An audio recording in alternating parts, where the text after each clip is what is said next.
Lil Wayne recently has been going on a tour with an insane set list. A pretty ridiculous set list covering some of his hits and some mixtape cuts. And while I was watching a segment from New Rory and Mal was discussing, because he went to the show. Lucky guy, Mal, if you're watching this, you hear this, lucky guy, you got to see Lil Wayne. Rory and them did too. That he didn't appreciate or enjoy the fact that Lil Wayne had so many mixtape cuts in his set list. Any show that you perform, I don't feel like you should rely on mixtape songs to perform that heavily. No, that just speaks to his mixtapes being such a huge part of his career. No, you can I'm not saying you can't perform any of your mixtape cuts. I'm saying that you shouldn't rely heavily. Which I'll make sure to add that audio here, that way you could hear it from him and I'm not just like rehashing what he's saying. Man, twisting it. But I got a big problem with that. I got a big problem with that statement.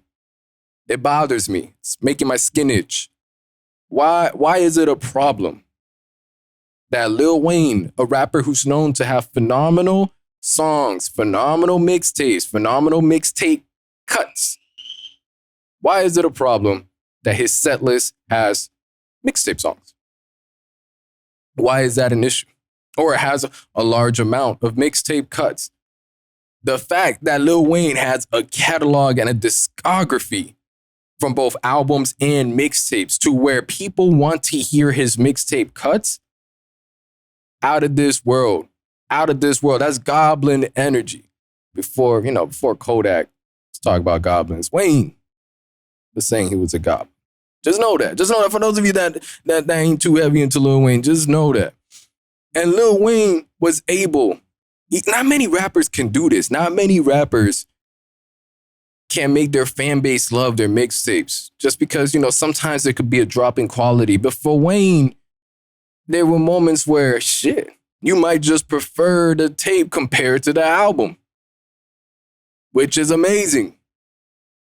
Something that you want to see in a rapper. You want to see a rapper, whether it's an album, in quotes, because there is a big difference between mixtapes and albums, especially right now, seeing as how everybody wants to stream, wants to get money. They're not able to do that with sample issues on mixtapes. So mixtapes nowadays just feel like downgraded albums at times. Anyhow, the fact that Lil Wayne was able to do that with mixtapes and his fans are able to eat off his tour with this and be able to appreciate deep cuts with some of the hits from both albums and mixtapes. Mal, you bugging. You tweaking. There's no such thing as there's too many cuts from his mixtapes.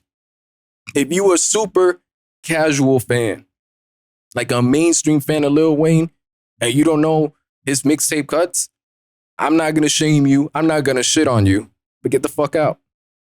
What you there for? What you there for? Let me slow down. But real fans that are invested appreciate it. And maybe, Mal, you just not a real fan, and that's okay. I'm not going to sit here and act like I know every Lil Wayne mixtape. I'm not going to lie to y'all. I'm not going to sit here and say, well, I know every single damn mixtape cut, so clearly he out of the loop. No. For me personally, if a rapper is willing to do that in a concert and give a hell of a performance, we applaud that. We applaud it. And then from there, from the set list argument, which is already ridiculous, whenever there was a conversation between Lil Wayne versus Jay-Z, who's the better rapper, and comparing discographies, Mal strikes again with a terrible Lil Wayne take that I can't allow this to continue to exist without me speaking on it. Because this could be something that might be talked about whenever it comes to discography conversation with somebody else, who knows? But that you cannot add in a rapper's mixtapes into discography. You got to go album for album, that kind of argument. Something Mal spoke about Jay-Z and Lil Wayne. You can't do that. You can't dismiss a rapper's mixtapes into discography because they're not albums. It's a project. It's a body of music. It needs to be in the discography. It needs to be considered. And if somebody wants to sit here and say, I prefer No Ceilings over the Blueprint, it's valid. It's valid. You might not agree with it, but you can't sit here and say, well, that's a mixtape. That don't count. What do you mean it don't count? The fact that a mixtape is even able to be in that conversation for somebody. It's raw. It's dope. It goes to show you just how pivotal Lil Wayne is, how pivotal his bodies of work are. Because when it comes to these conversations, like, damn, you bringing up nothing but Wayne mixtapes against some of these rappers. Know that Lil Wayne performing mixtape cuts in his set list in a decent amount. Hell yeah. The fact that his mixtapes get discussed in discography comparisons. Double it and give it to the next person.